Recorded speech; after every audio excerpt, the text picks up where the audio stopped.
Hello mga pabigat, good morning. Ako nga pala si Dada bro, tulad nyo, pabigat din. Tara, samahan nyo ako. Magluluto nga pala ako ng pagkain ng mga palamunin. Binalikan ko nga pala yung cellphone ko sa loob ng ref. Baka kasi makalimutan ko, matulad siya sa mga tirang ulam na nakatingga ng 1 linggo.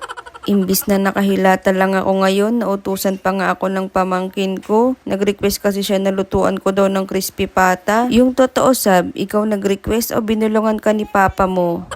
At dahil nga malakas sa akin tong pamangkin ko, nagpabili ako kay mama ng paan ng baboy. Sabi ko, siya ang bumili, ako yung magluluto. Bago nga mamalengke si mama, niremind ko siya. Sabi ko, ang bilhin yung kaliwang paa. Pagka ng paa kasi sigurado gusto niya, siya lang lagi yung tama.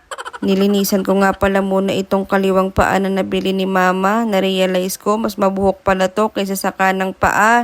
Nagtanong nga ako sa mga kapwa ko palamunin kung sino sa kanila may pang-ahit. Kaso hindi daw sila nag-aahit kaya sugar wax ang binigay sa akin. At dahil nga walang pang-ahit, sinunog ko na lang yung mga buhok sa kalan. Talo-talo na yan. Naghiwa na nga rin pala ako ng sibuyas at bawang na ilalagay ko sa may papakuluan. Hindi ko na nga pala lalagyan ng tanglad at laurel at ayaw ni Cookies mag-ulam ng sabaw na pinakuluan sa dahon. Ilagyan ko na nga lang pala ito ng mga compliments para pandagdag lasa. Tapos sunod kong nilagay itong hiniwa kong sibuyas at wangba. Ilagyan ko na nga rin pala ito ng konting tubig. Dapat yung sakto lang, yung tipong malulunod na siya. Papakuluan ko na nga itong mga paan ng pinsan ko at habang pinapakuluan ko nga ito, kinakausap ko muna yung mga kangkong ni Thea. Sabi ko, bilisan naman nilang lumaki para may pangsahog na sa adobong kangkong na recipe. Nung malapit na ngang lumambot yung kaliwang paa, nagpainit na ako ng 1 litrong mantika de canola sa kitchen de bacteria. Habang inaantay ko ngang uminit yung mantika, hiniwa-hiwa ko muna itong mga paa. Hindi ko alam kung para saan, bahala ka na dyan. Pagkalagay ko nga nung pinakuluang paa sa mantika, ramdam na ramdam ko yung galit ng pinsan ko.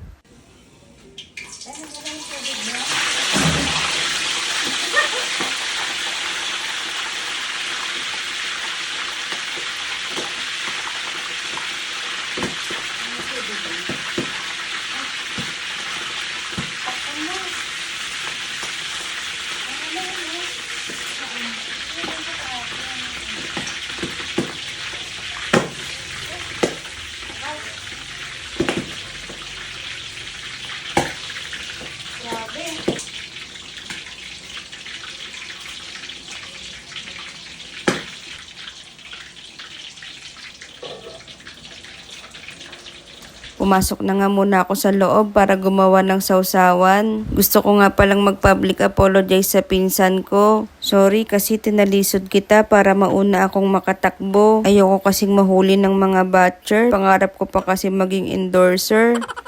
Habang nire-ready ko nga yung mga compliments sa gagawin kong sausawan, nabasa ko na naman tong note ni Papa, sumalangit nawa. At dahil nga naubos yung oras ko kakabasa, pagbalik ko ng lababo, yung mga sausawan, kusa nang nagtimpla. Nakalimutan ko nga na namang may niluluto pala ako sa kusina de bacteria. Kaya naman dali-dali na akong lumabas para i-check kung okay pa. Habang hinihintay ko nga maluto yung kabilang side ng paa, pumasok muna ako sa may sala. Habang busy nga naglalaro itong mga kasama ko, iniisip ko kung paano lulutong yung niluluto ko. Lumabas na nga muna ako para ituloy yung piniprito ko. Naaawa nga ako sa paan ng pinsan ko. Sabay pa naman kami nagpa-foot spa last week. Sorry insan, kung alam lang natin, hindi ka na sana nagpatanggal ng ingrown. Hindi sana namagay yung mga kuko mo. Di sana nakatakbo ka ng mabilis. Yan tuloy mukbang ka sa amin ngayon. Pero ganyan talaga ang buhay. Pagkatapos kang palakihin, ihahain ka lang din.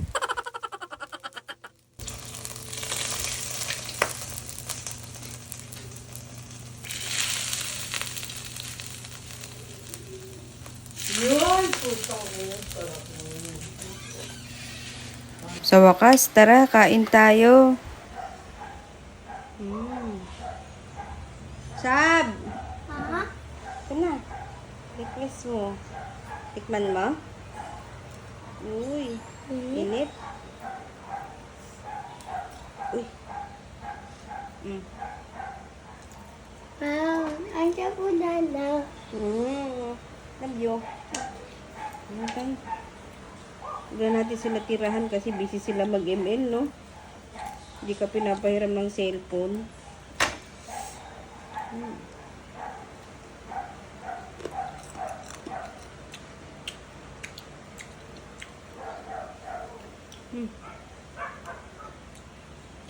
Sa din lang to.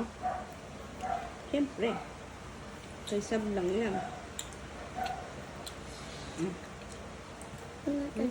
To? Balat? May blood ka niyan, be. Mainit.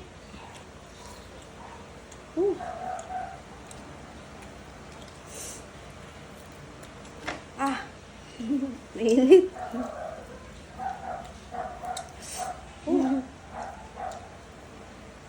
Natin ng tinidor.